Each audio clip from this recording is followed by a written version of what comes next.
Am I going? Oh, okay. I have Facebook. Um, oh, let me tell y'all. Y'all done made me burn some incense. Because it's just always something. Don't mind my face. Me and Rousey was playing makeup, so that's where that comes from.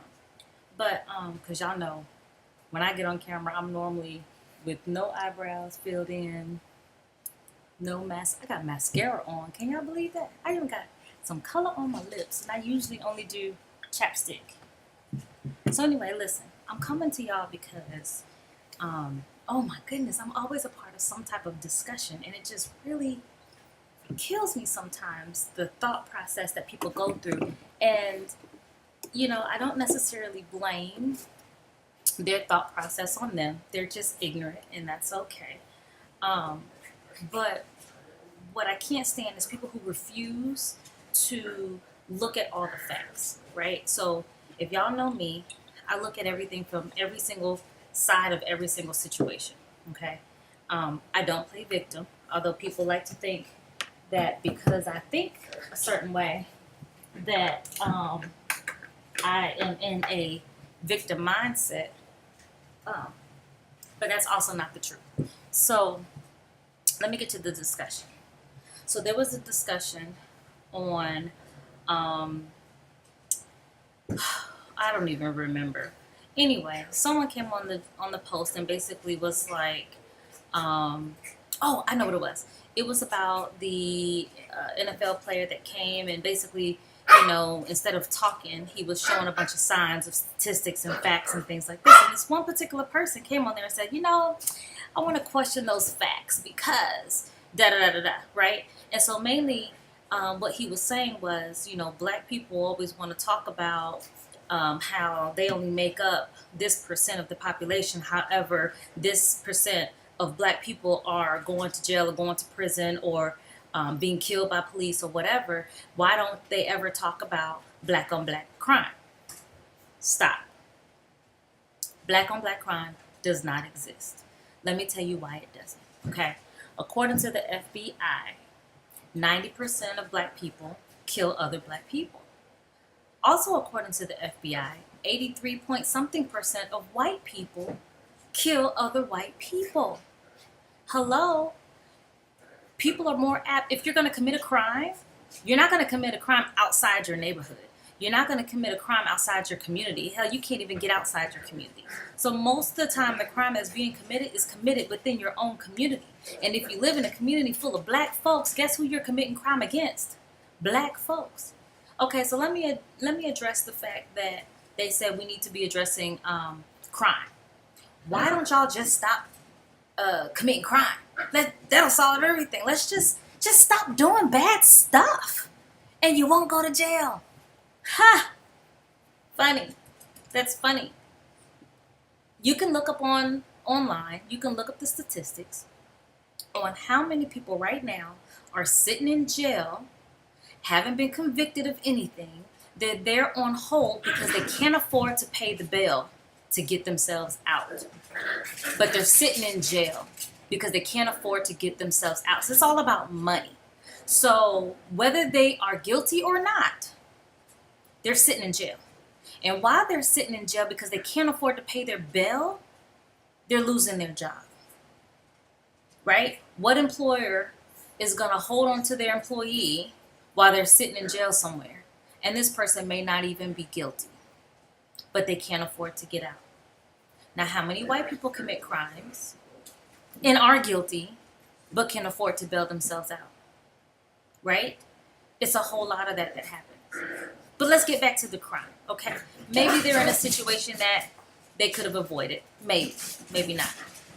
When you talk about crime in anybody's community, you have to talk about economics, okay?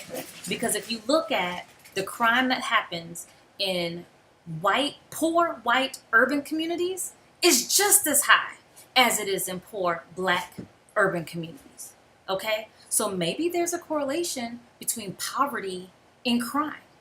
How about that? How about we get rid of the wealth gap? How about we get rid of the disparity between the wealth that what black and brown people have versus the wealth that white people have. And even white people who are poor, right? They still have high crime rates in their community. But we never hear white on white crime. We never hear that term. We hear black on black crime, right? Because it's perpetuating this image, this stereotype that black people commit more crimes. And that is just not true. It's not true. If you go down the list on homicides, on rape, on theft, we do not lead those statistics. But the media likes to make it seem that like we do because of that whole black on black crime. It doesn't exist. And I'm so sick and tired of people using that term. Even our own people use that term. We need to stop killing each other. We need to stop killing. Yeah, crime needs to stop. Okay? But by you saying black on black crime and all this other stuff, all you're doing is furthering that stereotype. Because outside people, they have this generalization about us, right? That we tend to be more aggressive, that when we're passionate about something, it's a negative, right? That no, it can't just be that I'm passionate about something, but that I'm actually, it's actually a negative thing. So, what else I want to talk about? Okay, so we talk about crime. Let's start all the way at the beginning. Don't act like black people ended up in this situation on their own, right? That we're just natural born criminals, that we want to stay in poverty, that we don't want better jobs or better education, that we don't go to school and we don't do all these things. That is not the truth. Well, let's just talk about the situations that was put upon us. And if you don't think that stuff that has happened 2, 3, 4, and 5 generations, I can't even say that long ago, 2 generations ago, if you don't think that's still affecting kids today and the way we raise our children or the way black neighborhoods are right now, if you don't think that affects anything, then you're lying to yourself. Because you can look at Holocaust victims. You can look at victims of Nagasaki and Hiroshima. You can look at, what are some other ones? Native Americans, even though they're still treated poorly, right? But all of those groups of people have received something. I'm not even talking about money. I'm talking about counseling and help. We weren't given anything. Hey, oh, y'all are free. Here's some land if you get it, right? Most of us didn't get the land that we were supposed to get, but here's some land. Y'all go do y'all thing. You're free now. Go ahead. Okay, I'm free. I have some land. I have a house. I built it, right, with my own hands because I couldn't afford to buy it. So I built my own house. Okay. But then the city taxes me. So I got to go work for somebody. So I go to work for somebody. I was just a slave. They don't want to pay me nothing. They don't want to pay me what my work is actually worth. So I'm working for bare minimum, right? And I'm paying taxes on my home and I'm trying to maintain my family. Okay, let's talk about Houston, Texas, for instance, the fourth ward. By the time Texans realized we was free a couple years ago, hello, all right, now we're free. Let's give them the fourth ward because it's swampland. It's not good land to build on. Us white folks don't want to be there. It'll never be nothing. Fine. Them black folks went up in there, those Africans went up in there and built a whole community. Schools, hospitals, libraries, built the streets, made their own bricks by hand, did all that stuff, laid the grounds, did their own electrical, did their plumbing. They did all of that, right? And then what happened? White folks want to come back in and buy it up again. Or buy certain properties in and around that area to raise property taxes so high that the black folks who built it could no longer live there. Let's talk about that. And that's just one situation. That happened everywhere. Everywhere. So when we try to have our own and do our own thing, white people don't want us to do that. So then Black Wall Street, Bronzeville in Chicago, whole side of the city, all black owned stuff.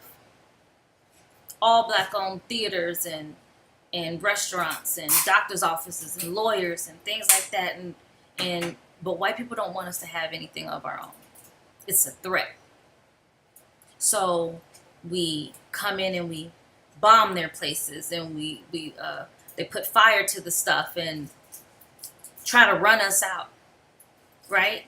This happened. This wasn't 3 and 4 and 5 generations ago and 6 generations ago during slavery. This was in the 1930s, 40s, and 50s and 60s. This was my grandma's time. So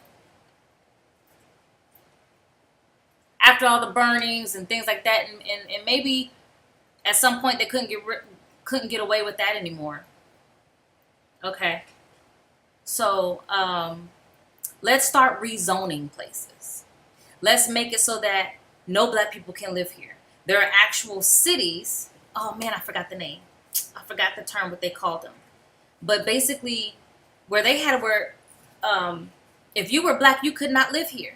There was a name for it, and I can't remember what it was. But goodness, that's gonna haunt me for the rest of the night. But there was a name, I couldn't remember what it was, where black people couldn't be seen after dark. When the sun went down, you better be in the house. Right? That was a Midwest state or a Western state, actually Iowa or something like that, Idaho, I don't know, one of those. Omaha, one of those, I don't know. But things like that happen. And I mentioned 1 or 2 or 3 stories, but stuff like that was happening all across the country. So as we became free, now we want to go to school. We can't go to that school. Okay. We can't go to this school. Okay. We're going to build our own schools. No, y'all don't want that. You don't want that. So when you talk about black people in crime, you got to talk about economics and poverty. And when you talk about economics and poverty, you got to go all the way back to when the generational gaps and the wealth gaps started, which was the founding of this country. You have to go all the way back to that. You cannot start from this point. You just can't do it. And I'm not saying that we as a people shouldn't be doing crime or should be doing crime. I'm not saying that. We got to clean up our own stuff. That's the truth. But at the same time, you can't put total blame on something that's systemic. You can't put total blame on a group of people when you've never, not once, offered them counseling, offered them financial counseling, offered them any type of PTSD counseling, right? So all that negative stuff that came with our homes being broken apart and our babies being sold off and our husbands being taken and whatever it was during slavery, and that women had to deal with and men had to deal with and families had to deal with. Now all of a sudden we're free and you expect us to just be okay. We will never be okay. Not all of us. Because some families have never dealt with that. Some families, it's coming from their great-grandparents. That's just 2 generations. 3 generations. We're not okay. So you can't just say stop doing crime. You have to decrease the poverty, and you have to teach these people how to live. And until then, nothing's ever going to be right.